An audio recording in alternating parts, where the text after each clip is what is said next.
I would say, have multiple hats. I've gone from architecture to show set to like really almost construction management to understanding the operations. Operations is a very huge part of theme park design. I didn't understand that in the beginning, but think about it. I mean, you build all these buildings, but if the people don't flow into it, if they don't queue properly, if they don't go through the ride fast enough, you get huge bottlenecks and people get frustrated and hot waiting in lines. The pre-show and the line experience, how do you create story beats and keep people engaged? That is Kevin Sherbrooke, who's here to talk about more than 25 years working for Walt Disney Imagineering, Universal Creative, and a lot more. You're listening to the Tomorrow Society podcast.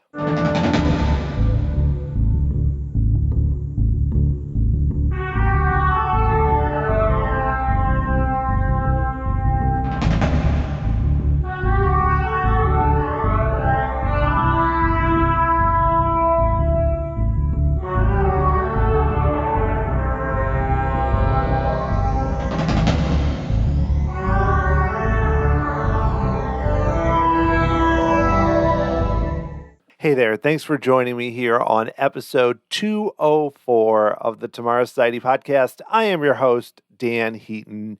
My guest today is Kevin Sherbrooke, who his career has included so many cool attractions, including work for Innoventions and the Imagination Pavilion at EPCOT in the 1990s, Tokyo DisneySea, StormRider and Aquatopia, Universal's Islands of Adventure, Marvel Superhero Island, the Hulk Coaster, Spider-Man, the entryway of Islands of Adventure, which is very cool with the big castle spire, and work for Disney's Animal Kingdom. But the thing that's really sticking with me is part near the end where he talks about a Star Trek attraction that actually never opened in Jordan, which sounds like basically the coolest thing I've ever heard.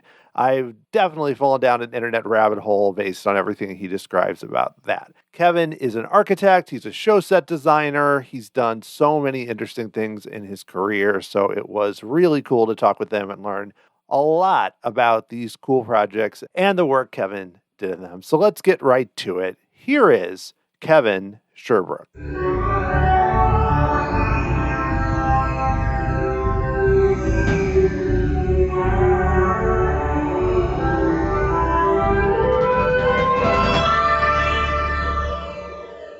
Kevin, thank you so much for talking with me on the podcast. Hey, Dan, nice to meet you. Thank you so much for the nice introduction. Looking forward to talking to you and your fans about all my adventures with theme parks and theme park design and fun stuff. I hope I can share and glean some good knowledge for all of you up and coming students and aficionados that enjoy to go to the parks and get away and escape from the the reality of our everyday lives into some world of fantasy and imagination. Oh, definitely. You've worked on so many interesting projects, and I'm really curious to learn more about your career. And I'd love to start pretty much near the beginning where, how did you get interested even in this line of work and becoming an architect or designer kind of as you were growing up and ultimately end up in themed entertainment industry? Sure, Dan. I mean, I grew up in Santa Monica, California, which is about 10 blocks away from the pier. And as a little child, my mom, would take us down to the pier where you could see the roller coaster and some of the basic, theme park ideas. It was a little scary as a kid, but after getting used to it for a while, my uncle would come over and we would go down to the Long Beach Pier even before it closed. And there was also the Beverly Park in Beverly Hills, where now is the Beverly Center, where I just had vivid memories growing up, like pre-teen, teen years of some of those adventuresome things. We moved to the Valley, San Fernando Valley, when I was about 12, and I was close to Magic Mountain, and we started going to Disneyland, my dad and I, and we really got into going there during the summer and enjoying ourselves and understanding the storyline behind a dark ride or a roller coaster or Magic Mountain with all of those adventures. And I never thought I was going to become a theme park designer growing up, but I did always aspire to draw. My dad is a mechanical engineer, electronics as well, and he would come home from work. He'd be working at various projects. I'm a NASA baby. He worked on the Apollo program down in Orlando. And he would always bring these mechanical pencils home and really beautiful drawing instruments that he would draft for work. And he would let me, when he came home at dinner time, use his tools, mechanical pencils that were very fine, to do drafting and drawing. And I would sit with him for hours, he being a very technical person. And I kind of gleaned that off of him in starting to draw coasters or, I'll call them master plans, but little diagrams of what a theme park could be. My first inclination after I got through high school was to go to college. And it's very important to find a major that you like. I didn't know what I wanted to do, but I got into UCLA, which was a big, amazing achievement for me, and got really serious about studying. And I was always been into music. I play accordion, and I learned trumpet in high school, was in the jazz band there. And so I definitely think there's an interconnection between creativity, whether it's drawing, music, or design. And I started at UCLA in the psychology program. I think that that's important to understand people's thoughts and what they look for in escaping the reality that we, the daily drive to downtown LA, the commute, all of that, to imagine things. I didn't think I could survive as an artist or architect per se when I started. So I went into more technical side. But then about 3 years into UCLA, I decided to switch majors into the design school, into architecture, because I really loved doing that. After another couple of years studying at the graduate school at UCLA, you start off with doing basic house design, apartment design, understanding how buildings go together, the structure, the mechanics of HVAC systems, of the way glass works. You understand solar glazing and the way it heats up buildings, the electronics of a building, the electricity, all of that. I got my first job, as an interior designer. Funny story. Nick Berman was my first hand drafting.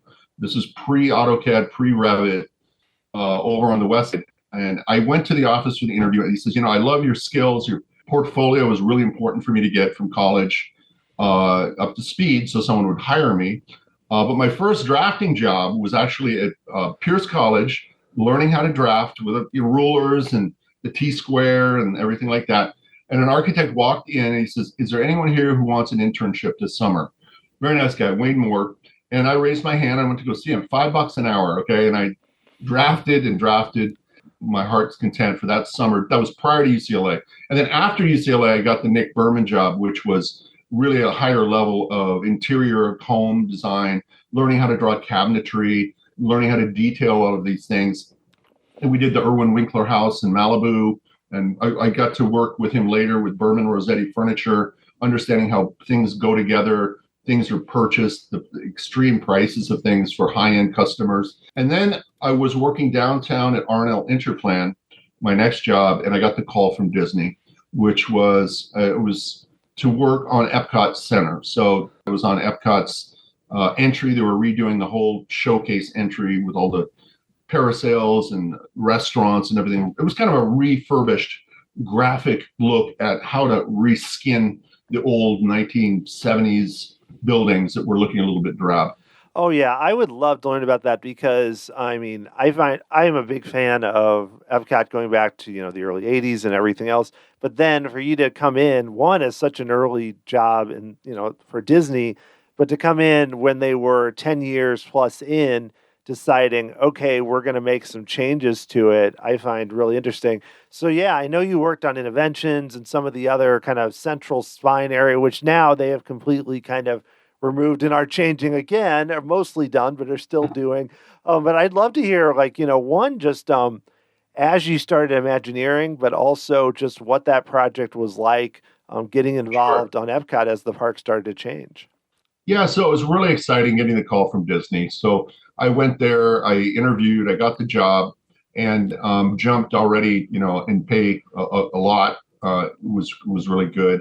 It was a little bit shocking that they isolated me in what's known as the Chastain building. So 1400 is the main Disney campus building where Walt Disney was, and all of the main people are. I was in a remote building. I could go there no problem, for lunch or whatnot, but still, what you learn about working at a Disney is that a lot of things are segregated and A lot of things are confidential, so you have to sign an NDA agreement. Not, these have been built and already getting torn down already, but some of the projects going on behind black curtains, you don't even know, even though you're working for the company, it's top secret, because it's an IP and they don't want it to get out in the press and whatnot. So what I'm talking about here today is long since past, and there's some things that I can't talk about. But my first one, I was young. I was like probably 20, 22, was this umbrella, the electric umbrella restaurant. And it was a very complex tinsel fabric. I'll call it bird air structure. We ended up starting with this one and then going with the show producers and art directors to put a skin on the old buildings, if you will, of this modernistic kind of a credence to the original dome of the at the entry there. But this was being done out of fabric. And it created, Florida has got tremendous heat and humidity. And so this provided a structure that you could go to the outdoor terrace. We'd have misters. And I worked with a structure engineer. I've got a good story about him, Mohammed Waitra, who helped me develop all these poles that had to be mounted, and we had to dig very deep foundations to take on, the cable tension between them. And this grew into overall of other types of fabric structures and then other types of entry points into the various portions of the community core center. So here you can see the overall master plan with the sphere, and then community core west and east that kind of create the initial entry courtyard, if you will. So all of these elements around the facades, including the stores and restaurants, got this new treatment. We also did a graphic treatment for the entry points. We carved out the corners of the buildings. We've demolished what was a rounded corner here and put in place kind of a steel megastructure with a graphic sign, a multi-layered graphic sign for the entry that was tilted, and it was all, special effects illuminated and was meant to look really modern. One of the key things I learned from Disney was you don't try to design something that looks futuristic. You try to design something that looks retro-futuristic. So it would be the future vision from the past, like Jules Verne did, with the Tokyo project, DisneySea. They didn't want to have it because it will be dated in 10 years. Technology and futurism constantly changes. Today's futurists, SpaceX and Tesla will look so passé in 20 years from now, looking back. So that was an interesting knowledge thing that I learned there. It also involved a lot of these interactive, imagination was supposed to be to showcase all of the newest technology that was coming out to the world. This since has been getting kind of overlaid now with more of the movie IP themes, with Guardian of the Galaxy and with the Moana. That's coming. Coming soon, I think. Yes, right. Very soon. That would go like in this garden here where we were doing just simplistic. It's almost like children's toys, that you build with the sticks and whatnot. So anyway, that was Innoventions, and that grew after I worked on that to looking at some of the pavilions. We worked on Honey, I Shrunk the Audience, which Mo and I put together a package where the entire theater would be gutted, and we would put innovative airbags underneath the audience, so that when you were shrunk, remember the Honey, I Shrunk the Audience, right. The machine shrinks the audience. And so then all of a sudden, the entire platform is airbags and could be adjusted just a few inches here and there. But when he held you in his hand, he looked at the theater, the kid in the movie, it felt like he was holding you and moving the entire theater. It was a great little practical effect. And so there was that. And then I also got involved before Nemo.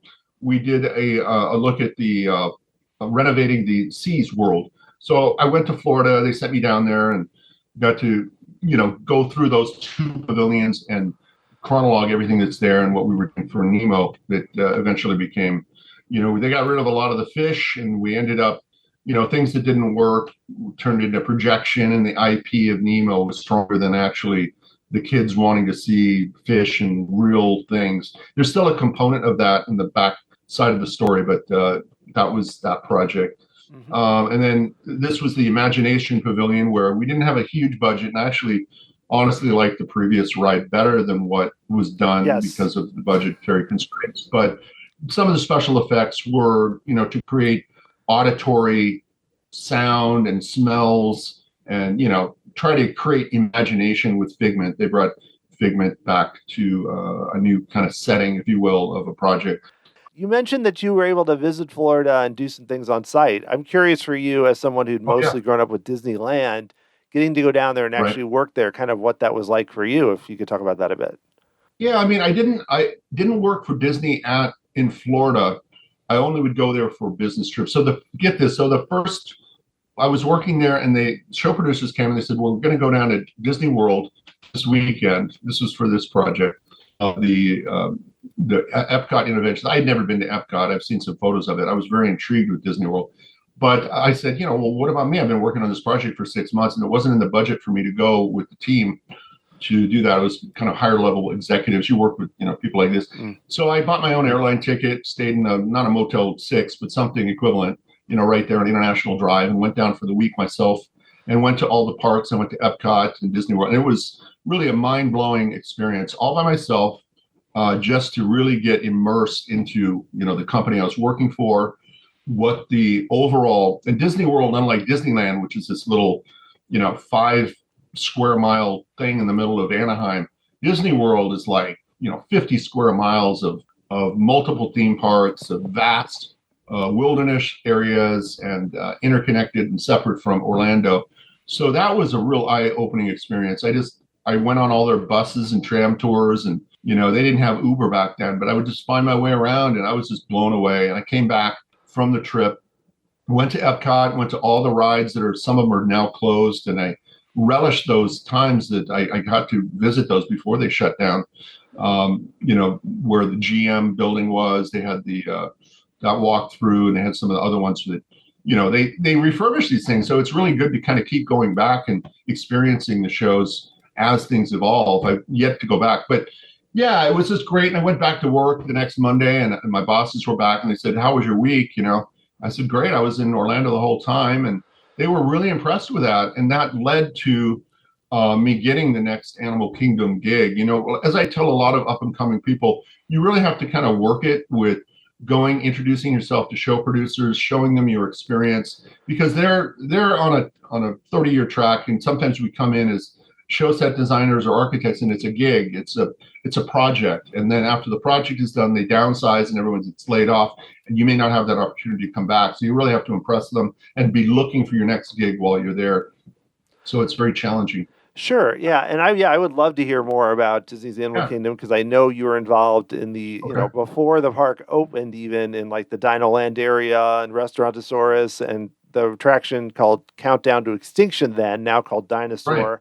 But I'd love to hear how you got involved in that, and just like your overall experience working on, what for Disney was a really ambitious park. Yeah. So after doing that for architecture division, I switched over to show set a little bit later. But prior to switching over, they asked me to work on Animal Kingdom. So interestingly, right at the time Animal Kingdom was starting up as a fourth gate, right? You've got Disney World has got EPCOT, it had the MGM Studios, and obviously the Magic Kingdom over there. And so this was going to be a fourth theme park. It was going to be meant under the leadership of Joe Rohde, who was a real big advocate. He did Avatar and everything. He was really into the safari and creating a zoo, if you will, an interactive zoo that you could go to with live animals, and also some of the show component elements. But it was mainly more about the safari tour. The executives were doing a lot of research when I was there, going to Africa, going to different continents of the world, and gathering very detailed, beautiful exhibitry to show. It's always a journey. When you go to Disney Park, it's almost like you're getting a little piece of, like, you're going on a world tour, if you will. So this was even more exotic. And so I was called in to work on DinoLand, and also the safari open air shops. I was part of that. I did not work on any of the Tree of Life or on the what's the mountain, the coaster. Expedition Everest, though that came later. Everest, which is actually my favorite ride at the park.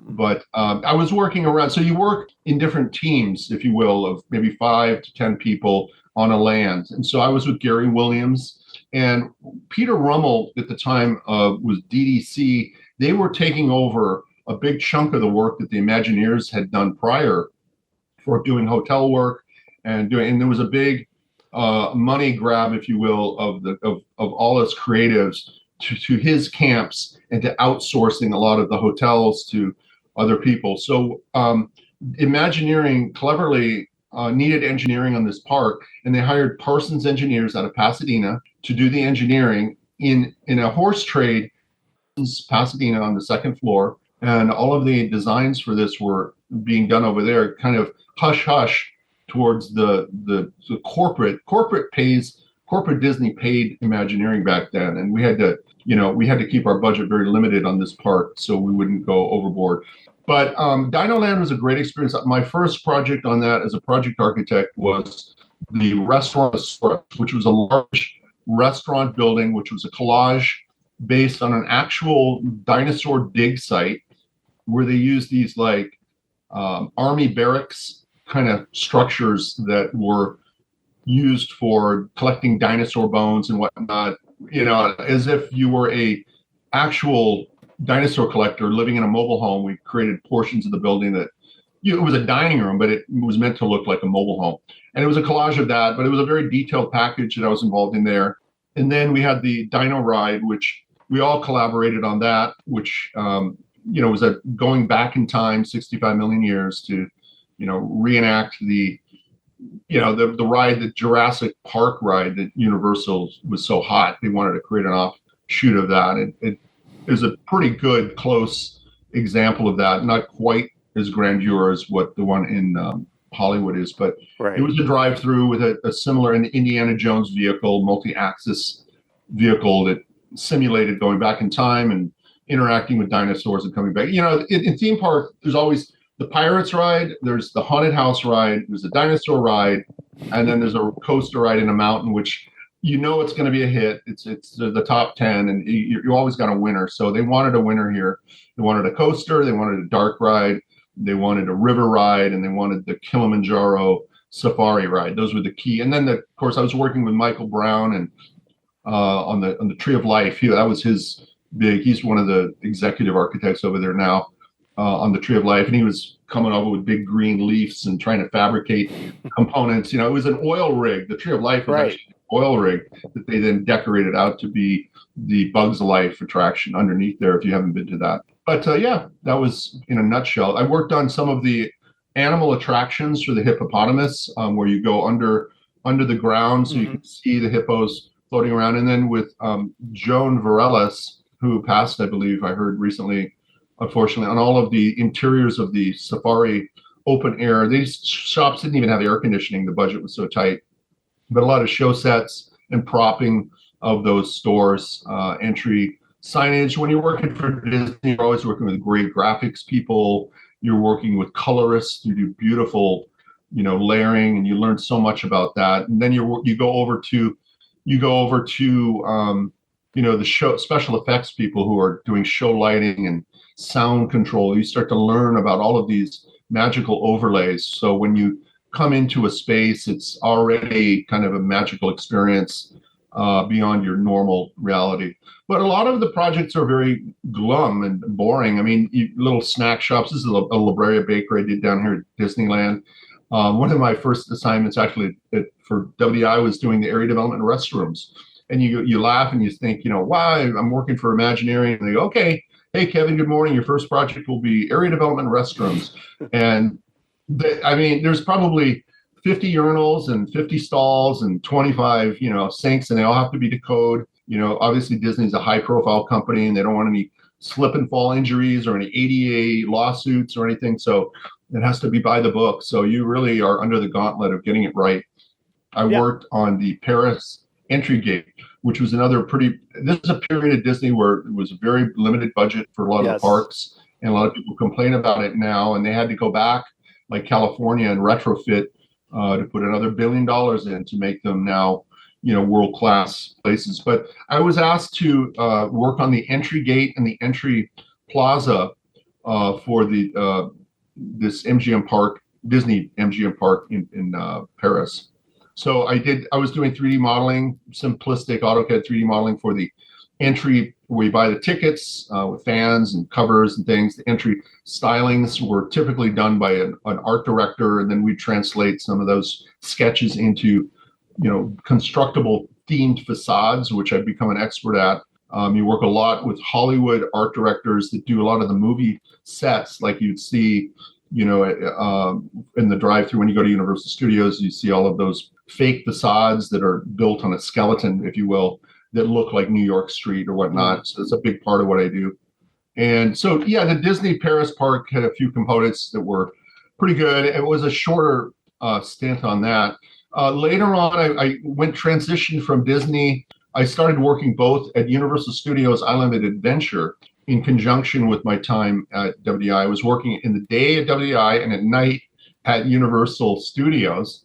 And I was reluctant to do that because I had NDAs for both. But ironically, I worked out and I transitioned to Universal for a couple of years while prior to doing the StormRider when I went back to Disney. So Islands of Adventure, they asked me to work on Hulk and Spider-Man and some of the facades. They liked my ability to work on themed facades.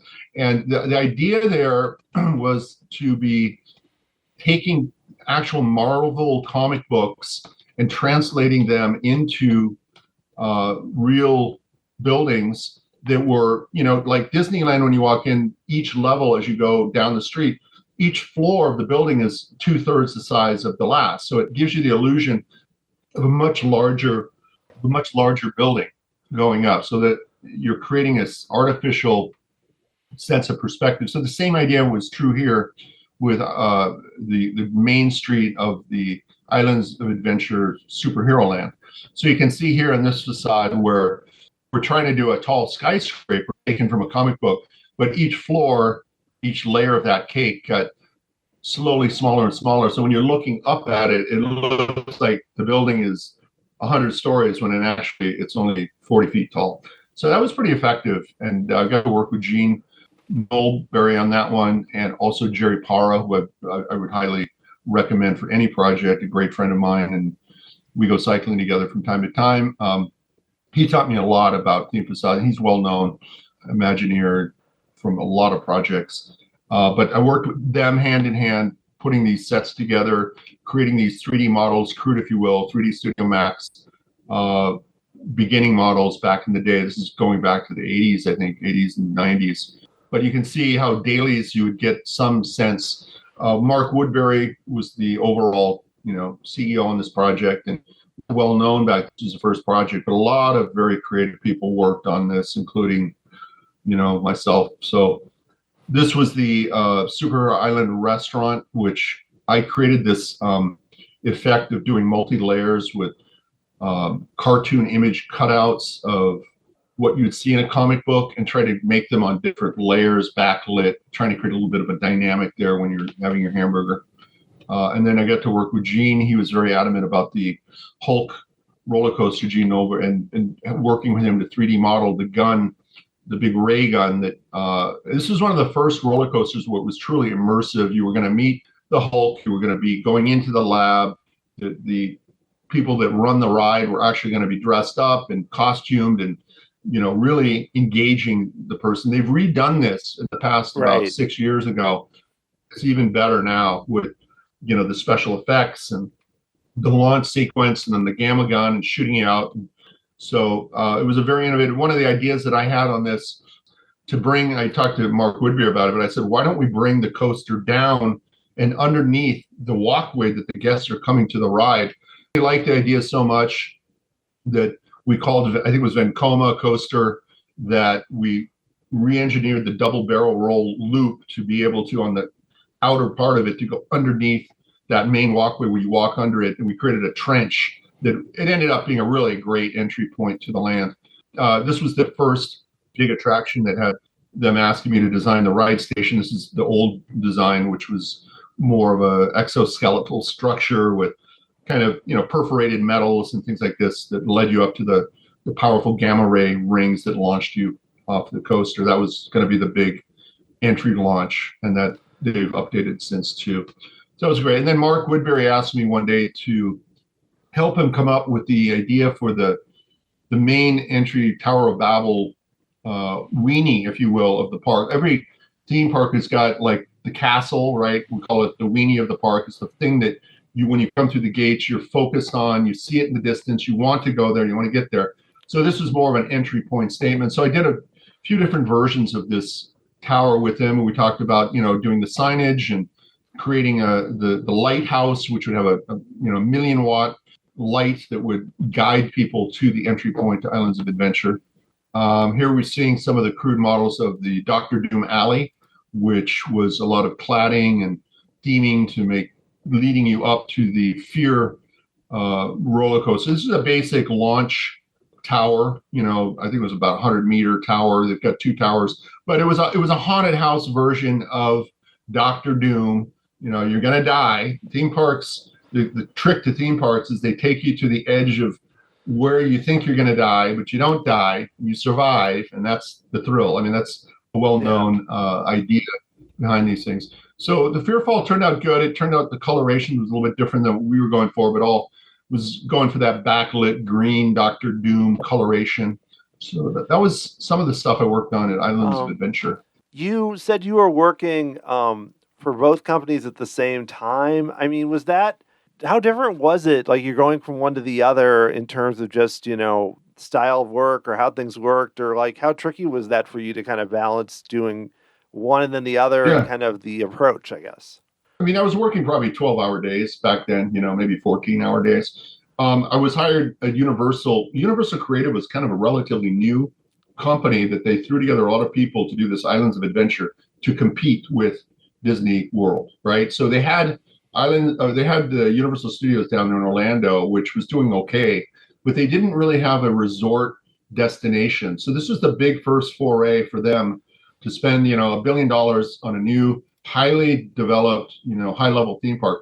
So at Walt Disney Imagineering, it was an established company that had done tons of stuff. There was a lot of warehouses, a lot of model building. There was probably 25 buildings that you would go through, seeing different projects in their works. Universal was more, we actually were working out of a parking structure that the upper level of it was converted to offices. So you would park in your parking structure, you'd go up to the office, which was not a low grade thing. It was a nice office, but it felt more corporate, like you were in a, like, what's that TV show called with, the Office? It felt a little bit like that with cubicles and, it didn't feel like you were really in a designy theme park type of thing, but it was great because the enthusiasm there was so high.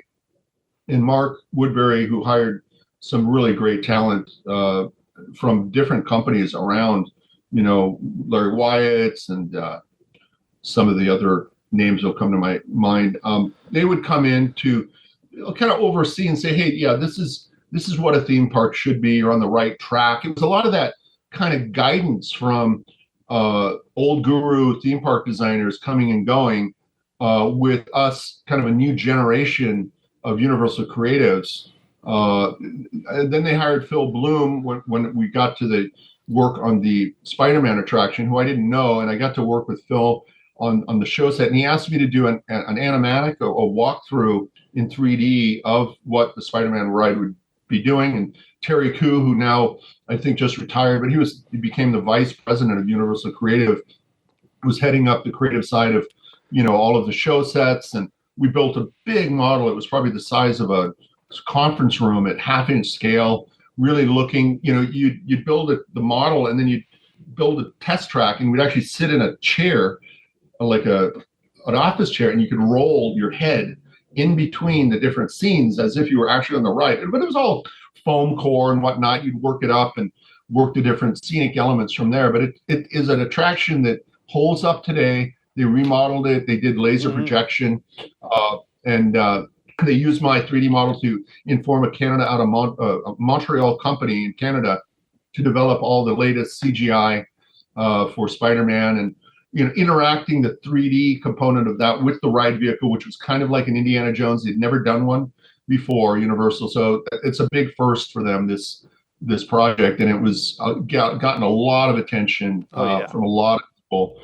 And it turned out to be a really good. And I think what holds up about it is the story beats. You can design a $1 billion ride, but if it doesn't have a great story with scenic elements, I reiterate this. Scene 1 is telling you a little intro story. You're coming into the city. Scene 2, Spider-Man is introducing you as a friendly character. I mean, I grew up with Spider-Man, so this project was really to my heart. As a kid, I would wake up at 6 a.m. in the morning before school, to watch Spider-Man, kind of half awake, because it was that important to me. And so I put my heart and soul into everything in this land, in this ride. And, and then it got into the character building of the different villains you get to meet during the ride. And then, one throws a fireball, one, shoots an electric thing, the vehicle zaps. Each of those moments has its own little, and it goes by so quick. You have to edit everything down to like 5-10 seconds that you've got in that room that the vehicle's going through. And each of the rooms has to be, has its own projection system, has its own speakers, its lighting, its special effects. And as an architect, I have to design in all of that. If we have a vapor blast of smoke, I have to have an emergency evacuation air handler unit that sucks that smoke out so that the next scene doesn't see it. There's a lot of little magic tricks in there. We did some attractions at Warner Brother Abu Dhabi where you're in a theater and you see a light flash and the entire theater lifts up with cables and cranes. And when your vision comes back, you're in a completely other environment. You're like, what the hell? That just happened. It wasn't projection. That was really, and it kind of blows your mind a little bit. We've done that gag on a few different projects. So Spider-Man was a really great introduction to dark rides for me and my career. You've got all kinds of things, but as an architect, I have to deal with overall in a theme park and master planning. I have to deal with the entry gates, the guest services building, the security offices and stroller parking. Then you get into the exit retail stores. There's probably 20 retail stores in the theme park. I worked with Richard Krent at Universal Islands of Adventure on all the different retail stores, putting together those packages. And now I'm working with consultants outside of the firm. So you're now the mothership company that's providing services to outside vendors, outside consultants, managing all their work, making sure that they're following their budget, following their contract, you're reviewing things, making sure they're hitting their schematic, design development, construction document deadlines. And then you get into construction, which is a whole other world of my first on-site working in a trailer was for Islands of Adventure. They asked me to go down there. They got me an apartment. I lived there. I brought my girlfriend then to become wife, living right there on Kirkman Avenue where they're building the new Epic universe. And we were there on the trailers when they're digging out all those beautiful trenches for the rivers that go to the hotels and building the foundations for the coasters. All of that kind of experience is totally different than the design world. That's the construction management side of things. So if you want to get into theme parks, figure out, do you want to be on the design side or do you want to be on the construction side? Because they're two totally different things. You're dealing with getting up really early in the morning on construction, dealing with all the noise, the dust, the dirt, walking around. Some people love that. I've done both. I've tended to lean more towards the design side, but I'm doing a project right now for ThinkWell Group, doing construction management in Burbank, their new headquarters, and working with the COO on that. And that's very gratifying in and of itself, because you're putting into the industry, into the people that will be designing the next generation and creating an inspiring office for them. Well, I mean, I would love to ask you a little bit about your work in Tokyo, if you can. Because sure. You referenced that with StormRider and Aquatopia, but for DisneySea and just some of the work there, because I know we're kind of building up to what you've done, but also it's a really cool park and resort. So after Islands of Adventure, I think I had a hiatus from Universal. You get laid off, the world comes to an end, you regroup, and then you start marketing and showing what you can portfolio-wise. These are some of the images from Islands of Adventure, some of the sketches, and that's some of the finished product. I went back to Disney. I got hired in the show set department this time to work on Tokyo DisneySea, which in my mind is probably like the best theme park in the world. I mean, there's a lot of great theme parks. I was hired to work on Tokyo DisneySea, and this was what is now the Nemo attraction, and it was the StormRider attraction when I was there. So I helped with developing all the interiors, and this was a whole other level of complexity because you're dealing with a large motion-based theater, which was 4 times bigger than the attraction at Disneyland, the Star Tours. This is similar to Star Tours, but much, much bigger. So I got to go to some of these meetings with the ride mechanical and special effects projection divisions. There was a guy named Tom Brentonall who did a 360-degree view of the screen. We had to create a double mirror bounce. He created it, I didn't.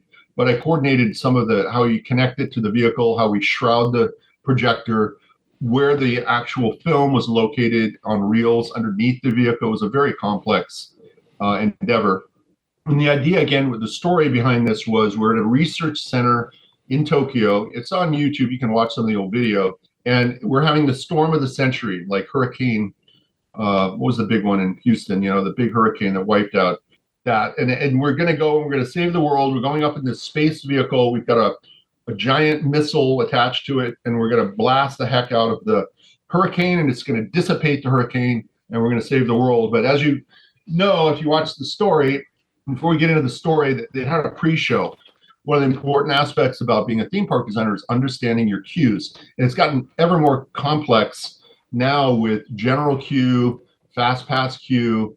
And, if you want to have a magic ring or bracelet or pay extra money, you can go to the VIP, VVIP queue and go straight on the ride. But this one had a couple of queues. And what we did was we created a pre-show where you would have a host come out on a walkway here, and she would have a background explanation that the storm is coming. It's your mission to go out and to try to save the world. And we had a special effects, this churning water tube. It had water in it, glycerine, I think it was, and it had bubbles that would come into it, and it would create a kind of a magical special effects. And the reason being is there's a show going on right now, right? It lasts 10, 15 minutes. We're holding you here in an air-conditioned space, getting you ready, building up your enthusiasm for the ride, and then loading you into these pre-queues.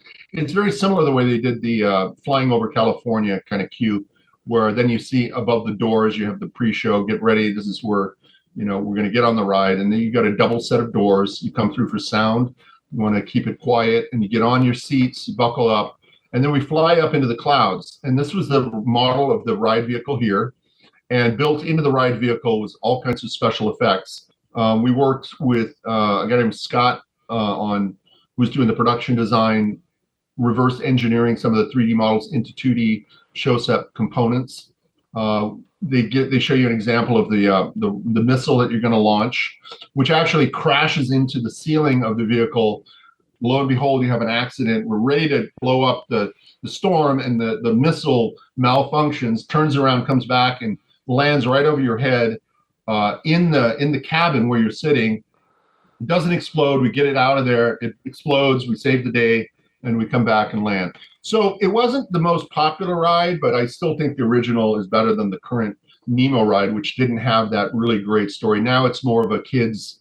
You're looking at Nemo and where we're going. You're looking at bubbles and whatnot underwater. So, but that was a really good thing. And then other parts of the land were Aquatopia. It was really a sheet of water. It's not that deep. It's like 3-4 inches deep. And they're ride vehicles with wheels that it looks like they're floating, but they're actually not. They're actually just kind of rolling around, and they're programmed so that they wouldn't bounce into each other. It's based on an early concept at Disneyland where they had air that would lift vehicles up.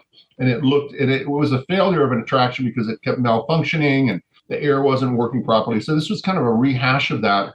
And it turned out to be great. We would create special whirlpool effects across the street from where I was working. They'd create water pools in the parking lot, and they were able to generate, like, it looked like you were going to get sucked into a whirlpool, little splashes here and there and going around. It's a fun attraction. I would love to get over it. I've never been to Tokyo DisneySea as of yet. I had my tickets booked last couple of years ago before the pandemic, and I had to cancel, but I am planning to go. But yeah, working with some of the great people. Catherine Rittenauer, who now is a creative director over there, was working on the Little Mermaid attraction. I was working on this with some art directors, and then Mike Brown and some of the other people working on the Indiana Jones coaster over there. Then from that, Disney's California was underway, and Joan Varellis, who knew of me, brought me over to do the show set work on the big river ride, which is at Disney California, the river raft ride. So here we had, recreation of the California mountains, and we created a big bear head out of the mountain to be reminiscent of California, and then creating all the props and everything as you're going up in the round blow up type tube, going down the rapids. You'd come up this kind of, I'll call it a southern style, wooden rickety looking building with the water wheel that's bringing you up the hill, incline up to before you drop into the mountain and go through the mountains. But it had a lot of props that were, gears and knobs. It's a little bit like the Big Thunder Mountain kind of experience. Right. Same type of thing, where you're seeing all of these props moving and you think you're in a world from the 1920s back in the Old West was the idea. And these were some of the different beats. Even on a water ride, we break it down into different scenes and different gags, if you will, whether it be seeing, a goat on a mountaintop talking to you, or if it's, a fireworks going off in a cave, you think the cave's going to explode, to then, going down the actual river, you have the water effects squirting at you and whatnot. So that was a great little project to work on with her. I didn't get to work on a lot of California's adventure. Disney was downsizing at that point. They were running out of budget, and that kind of is the essence of that park. I switched out of doing theme parks for a while there after California. After California, I worked on a lot of restaurants. I worked for a John Farm studio doing some of the retail stores for Nike and for the California Academy of Science, Planet Hollywood, Discovery Channel stores in Santa Monica, a lot of retail. And I worked a bit for Nadell. Nadell was doing some of the China work for the Olympics in 2000. And so I worked on some big projects. They saw that I had done big projects for Disney, and they liked me to be involved in they were doing a hotel with sports centers. All the cities were getting their own sports centers. So I worked on some of those. I worked for Design Build Architects, C2G Architects, doing tilt-up construction, and that was so close to home. It was great. And then Luckman Partnerships, LAUSD projects I worked on. Design development, I worked for probably 6-7 years doing retail restaurants, everything from Elephant Bars to Sizzlers to Brent's Delis, Gladstones, doing, complete permit sets with the city of Los Angeles or other cities, working with engineering on that. I'm becoming now more a senior level architect, working with construction managers in the field, seeing how things are being bought and put together. Got into kitchen design, actual equipment of kitchens. I've done a lot of that. And then I came back with Callison Architects. I was asked to do a special project, and he wouldn't tell me what it was. So a lot of people interviewed for this project, and Bill Lacey was the guy's name. He's since changed. He was the president of Callison Architects. You are a very big international firm, recently merged with another RTKL firm. He asked me to work on the theme park that was under development in Jordan. It was the Star Trek project, and that was a really fascinating one to work on. Star Trek project in Jordan was to be an equivalent of what now is the Star Wars land at Disneyland in Orlando. So it was very ambitious and very futuristic. It involved, your experience as becoming a Starfleet cadet. You'd get an RFID, a radio frequency badge. It would know who you are when you walk through the attraction, and it would take you on a journey on the Enterprise. So this is an exterior of the building I'm showing you now, very futuristic. It was metal clad. I was asked to do the architecture on this in conjunction with Hetzel Design, who is a brilliant designer out of Sherman Oaks here, California. Look them up, Hetzel, Hetzel. Hetzel. Bronnie Hetzel, good friend of mine, was just very, very inspirational to the next level of my thinking about theme park architecture. And working with him, I would go to Paramount Studios, and a guy named James Meller was my project manager at Callison. And we worked with some of the old folks who worked on the original Star Trek series over there, presenting to them some concepts. So as you come into the hub, it was kind of like an orientation hub of the Starship Center. Like if you ever notice on the movies, they always come back to the home base port, and they meet the admiral and all of that. So this was your orientation. And then you could do a photo op. You could come down these corridors to go to the bridge of the Star Trek and do a photo op sitting on the bridge. And this was all decked out to look like you were on the Enterprise. If you wanted to go have a meal, you could go through this tunnel here, which would bring you to a portal, and they would do a special effect, like a wormhole thing, and the whole room would spin and lighting effect, and then it was basically you weren't going anywhere.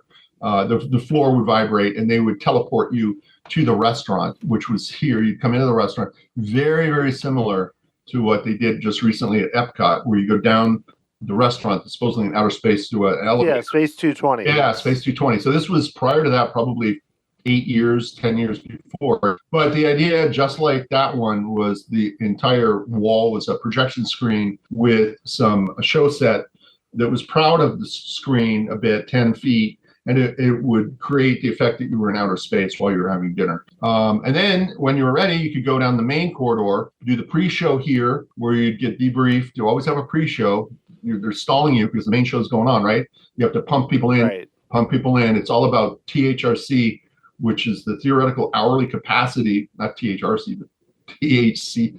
Anyway, the hourly capacity of guests. You know, Pirates of the Caribbean is still one of the highest capacities at whatever it is, 5,000 guests a minute or whatever. This was a little bit lower. And you come into the bay doors would open, you know, the doors everywhere. And you would see the 3 shuttlecraft in there. Only one of them was functional, but it looked like it's a big room. We had a mirror to make it look like there were 6 of them. And you'd get on that, it would take you for a ride. These were similar to Star Tours, where you would have a screen in front, similar to Star Wars at Disneyland, where they take you to the other world. And then what happens, though, we get crash landed on a Vulcan planet, and you come out of the vehicle and you see your broken vehicle, and you're in a tunnel that's themed totally differently to, like Vulcan land, and you're battling with live characters with the laser blasters in here. You're trying to make your way with your lead captain into these different rooms where you're trying to escape out of Vulcan land and get beamed back to your shuttlecraft. So the final effect, when you get through here, you're crossing bridges and whatnot, and there's fire and whatnot. It would be to get that room that I was talking about, where, Captain, we have you on, laser transmitter. We're going to beam you out now. Are you ready? And we're ready to be beamed out. And the lights flash, and the set work comes up, and now you're back on the the Enterprise bridge or Enterprise hallway B, coming back to the main show. And this area over here we had Kuka arms, which are those big robot arms that we were going to have Starfleet training, where you'd get on a Kuka and it would do 4 or 5 degrees of rotation, and you could be flying around in outer space with lasers shooting at things. And so, unfortunately, the project was not realized. We had the rights to it, but there was a war, as you recall, next door to Jordan, and they had thousands of refugees coming in, and a lot of the funding that was going towards this went towards the refugees. It may get realized in the future. I highly doubt it. But this was just one component of the park, which we had a Futureland here. That was the Star Trek. And then this was more of an indoor restaurants and hands-on. The Tower of Babel kind of concept was the Gardens of Babel entryway. And then this was the Futureland, which I worked on primarily. There was other lands that were associated with Cirque du Soleil and with other things. But one thing I want to reiterate is that, as a theme park designer, you're going to work on a lot of parks, a lot of attractions that never get realized. Maybe 1 out of 10 actually get the $100 million or whatever it is to build such a thing. So you have to kind of stay persistent and not get your hopes down if you want to survive. So jumping from that, I'm going to foray into, this is just showing you some of the overly complex overlays of show lighting and whatnot. I'm going to jump to motion, or I worked then also with Paramount on the Paramount Park Mercia, which involved theme space and involved also some other companies over here in Pasadena. Pasadena is a hub, California, where a lot of design companies are. Phil Bloom and some Wyatt design companies and Riva Creative. I eventually got onto working for them. But that's another part that never got realized there. They're adding Larry Wyatt's development, and he's going to bring us our first, A theme park, I'm hoping, for Paramount. But after that, Callus and Run, this is some of the Star Trek land. I worked on the Riva Creative Motion Gate parks in Dubai. Dubai, as you recall, tried to do in 2000 mega resort with like 7 theme parks, and it all got stopped because of the economy. Theme parks come about when the economy is just perfect. Otherwise they can die in the water very quickly, die in the vine. With Motion Gate, they tried to create a theme park that would combine the notion of all the movie theaters in the world. So we had every theme park from Sony Studios to DreamWorks. We had Fox Studios. We had some other ones, but the entry point here was a really nice feature, again with Jerry Parra and some of the creative. We created this big film reel, and I stress for you to go look on the 4K version on YouTube. It was a beautiful entry, and it was all a memory of how movies came about and the story of the different parts of movie making. So all the facades were, one was for storytelling, one was for, film, one was, I'm trying to remember the other ones, but it was for all the different components, live action movies. And as you come into the theme park, you come through the main gateway and you'd be in Studio Central. It's a little bit like Universal Studios, but with the guest services and the VIP and, different retail stores there, creating a nice fountain. And then you go immediately, you create a main street, right? Like Disneyland. And it was based on the Hollywood. I was working with Dennis Kraft, who's passed, and some of the other people that, Steve, who created a lot of the old, they brought some of the books from old Warner Brothers movies that had the doorknobs and had all the actual doors from the movie sets. And we recreated those. We redrew them into packages that we then shipped overseas to, there's what's called scenic fabrication houses that will build all that. You build a building, the base shell of the building is basic, it can be just a concrete, in the Middle East, a concrete shell with infill block. And then you put a themed facade on that, and then a themed interior on that. It's a little bit different over there, but that was very interesting. It's one building, but it's meant to look like 10 different facades, right? So that was a real good learning lesson. I was in charge of Sonyland and Smurfs Land, which had the Smurfs character. We got licensing rights out of, I think it was Copenhagen or something, and then I worked a bit on the DreamWorks indoor. This was a massive indoor theme park in a box, if you will. So you're talking about 80-foot to 100-foot roofs, which have all air conditioned because it's 120, 125 over there temperature in the daytime, and nobody wants to go to a theme park in that temperature. But everyone likes to go to this one because it's cooled down to like 75 degrees. And this park indoor had the Kung Fu Theater, like a 4D attraction. It had the Madagascar roller coaster indoor. It had the Shrek ride. You go through the Shrek storybook. And again, this is more of a B level. It's not quite an E-ticket. It's probably like a D level ticket, I call it. Didn't have quite the budget, but still for the Middle East, it's probably the best of the Middle East on that. The Bollywood Park here, you can see, was unbeknownst to me, a lot of Indians go to Dubai. There's a lot of people that it's not so far from India that they can go there. So they created a whole theme park. It was actually very successful for the first 5 years, but it's since closed. But it had a big theater for Indian shows, and it had a lot of the characters from their movies. Like Hollywood, there's a place called Bollywood, which is it's all movie sets, and they create movies, and the movie industry is very big in India. So this was an epitaph to that land, that part of the world's culture. But I was primarily on Motion Gate and all of its attraction. This is the overall development showing you the morass where they wanted to put. Motion Gate was here, number 5, and Bollywood, I believe, was right next to it, one of these. And then they were going to have Six Flags over there, Legoland, and it was all going to be based on this river out in the middle of the desert with hotels. Some of this got realized. I don't think all of it got built, but pretty successful project. I was on that for 2 years, so I wanted to mention that one to you. I know that you referenced throughout the podcast a lot of advice and things you might tell people that are looking to get into the industry. Just kind of things you've learned kind of on an overall scale. There's a few things that might be helpful for someone who's aspiring to get into the industry or just, a similar type field where in themed entertainment. Yeah, I mean, I think a lot of the people that I work with come from theater backgrounds, number one. I don't have a theater background. I came up from architecture and getting into show set design, but theatrics, like having an understanding of theater and appreciation of theater, because you are creating live shows. I mean, that's what it really comes down to. There's, I don't go to a lot of theater shows, but a lot of the people that I work with, the Annie just came out. We got to go see it. Or the Harry Potter theater show, and they go run to that. I think that's a really good thing to learn. I think also going to the parks and understanding.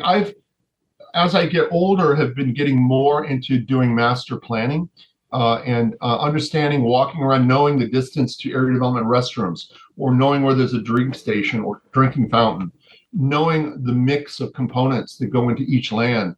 You only get that through really going to parks. I mentioned to you the website Theme Park X is a great one to follow. It shows you everything that's been built, photographs of things, and everything's under development, and everything that's failed. So you get a good understanding of what works and what doesn't.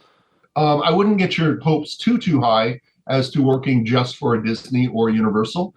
There are many other companies out there that I've worked for that you can look up that do theme park design, and maybe it'll be one attraction or one component of attraction under the umbrella of a Universal or Disney. So if you really want to get into theme parks, Orlando's the place to live. I mean, all the major theme park designers are there. Disney was just recently going to move their headquarters there, but because of the Governor DeSantis foray, they've decided to stay here, thank God. But there's a lot of companies in Pasadena that you can look up. I can maybe share with you, Dan, some of those names after. I won't go into all the detail there. But get to know people. There's T events, TEA. There's theme park groups that you can join and get your name out there. I interview just on a trial basis. I do kind of pro bono interviews with students that show me their portfolios, and I, tell them what to show and what not to show. Have a good understanding why you want to get into it. Don't be married to just doing theme park. I would say have multiple hats. I've gone from architecture to show sets to really almost construction management to understanding the operations. Operations is a very huge part of theme park design. I didn't understand that in the beginning, but think about it. I mean, you build all these buildings, but if the people don't flow into it, if they don't queue properly, if they don't go through the ride fast enough, you get huge bottlenecks, and people get frustrated and hot waiting in lines. For the pre-show and the line experience, how do you create story beats and keep people engaged? I think they're doing it stronger now with Star Wars, where you're from the very beginning, you've got a short queue, but the pre-show queue is so interesting. You don't realize you're in there for 20 minutes, 30 minutes, an hour. Some of the lines, where you're seeing props, you're seeing a robot move its head. You've got gags that make you want to go through the pre-show because it's a show by itself. It's not, some of the cheaper theme parks, if you will just have a big queue line outside with maybe some umbrellas and a fan. And it's a miserable experience until you get on the ride, and the ride is only 5 minutes. So having that knowledge of operations is critical. Operations controls the budget of the park. It controls how much the park will make and make it financially viable. So a lot of times whenever I get hired on, I ask, the first question is, who's the operations company? They're a specialty company, usually attraction service is one of them. And they understand, you'll get a program and it'll say, okay, this is the ride matrix. This is how long the ride is. This is how many people will go through the ride. And you have to design around those parameters, as more importantly as, I'm working on the Smurfs ride or the Minions ride, and this is what we're going to do. You have to understand it operationally to work. And some of them work and some of them don't. So you have to be very careful. Universal is very careful. Their operations manual is like an inch thick, and it just covers everything from where the trash cans are located, drinking fountains, how does the emergency crew get in there, to if someone has a heart attack on the ride, how the ride shuts down, how you exit the ride. All of that kind of stuff is highly important. Well, excellent. Last question. What excites you right now? It can be a project, if you can mention it, or even just technology or some trend. What are you interested in right now, just in the themed entertainment that you find interesting? Yeah, I'm always intrigued by new technology. As you say, the lighting component is very intriguing lately, the way they've created all this LED lighting you can create all these special effects. Recently, I did a project with Universal and Theme Space projection mapping. Eric Neargarden, a good friend of mine, is now with a company called Hedema Group. Phil Hedema is one of the old gurus of the business. I got to work with him a little bit. We did the DreamWorks Theater, where we do projection mapping, where the wall looks like drywall at different angles. But then when the show starts, you project architecture onto the wall, or you can do it with little screens, like square screen TVs that interlock together. So above the pre-show area, it looked like it's just arches or some part of the building theme facade. But when the show starts, Kung Fu Panda comes out and he's in the architecture. This kind of optical, that's always intrigued me a lot. One of the more recent projects, one of the things I want to stress, I come from an AutoCAD background, 3D Studio Max. Everything is turning now into Revit, BIM modeling, Navisworks, and it's very challenging programs to work on. But Disney learned those programs, Revit, and you can get student licenses for it. And also the Rhino helps you to do, Revit's not real good at doing these kind of complex compound curves and whatnot. So they use other programs to create family components you bring into the model. So I'm showing you right now that I worked on Universal Beijing. This is through a architecture company. So you can get involved in it. If you want to be an architect, you can work for companies like BRPH or Callison or some of the other ones to do the behind the scenes architecture and engineering of these buildings. So that's kind of where I'm at right now. But if you want to be more of a creative, you can work internally to Universal Creative, doing sketching and doing, themed development, becoming an art director. So there's different sides of it. But then just holistically saying, if there's not a theme park gig, you can also go out to the real world and apply that to a themed restaurant, or it can be a hotel or something of that nature to survive. You have to have multi hats. You have to be able to jump different types of jobs. I'm working for a developer right now on the side in Beverly Hills where I'm doing residential houses. And I'm doing, I did a chicken processing plant for USDA, which I never thought I'd ever work on that kind of project. But, it pays the bills and it helps you get by until the next creative project comes along. Well, excellent, Kevin. This has been awesome. Thanks for all the insight and all the projects you worked on. Very cool. Sure. I really appreciate it. Thanks for talking with me. No problem, Dan. We'll talk again soon. Hope everyone enjoys. Look, like this podcast, as they say. All right, man. Have a wonderful day. We'll talk to you soon. Thank you, Dan. If you would like to help out the show, there's a great way you can do so through Patreon. You can leave a small monthly contribution and get access to some really cool perks, including bonus podcast episodes. I want to give a shout out to my most recent patron, Alexander Brzezinski, who actually was a guest on the podcast back in episode 189, where we talked about his very cool career in theme parks. You can find his interview and a lot more by going to tomorrowsociety.com/podcast with an S at the end, and learn more about becoming a member of the Tomorrow Society through Patreon at patreon.com/Tomorrow Society, or you can make a one-time contribution and buy me a Dole Whip. I love Dole Whips. Go to tomorrowsociety.com/Dole Whip to learn more. If you'd like to contact me, shoot me an email, dan@tomorrowsociety.com. I love getting messages. Always try to reply to them. It's cool to find out what you think of the show. You can also follow me on Twitter, Tomorrow SOC, Facebook, Instagram, Threads, YouTube, all at Tomorrow Society. Lots of places to connect with the show. The music you are listening to right now was written by Adam Hookey and performed by the Sophisticated Babies. Thank you so much for listening to this episode of the Tomorrow Society podcast with Kevin Sherbrooke. Thanks so much to Kevin for being an awesome guest. Hope you're all doing great out there, and I will talk to you again next time.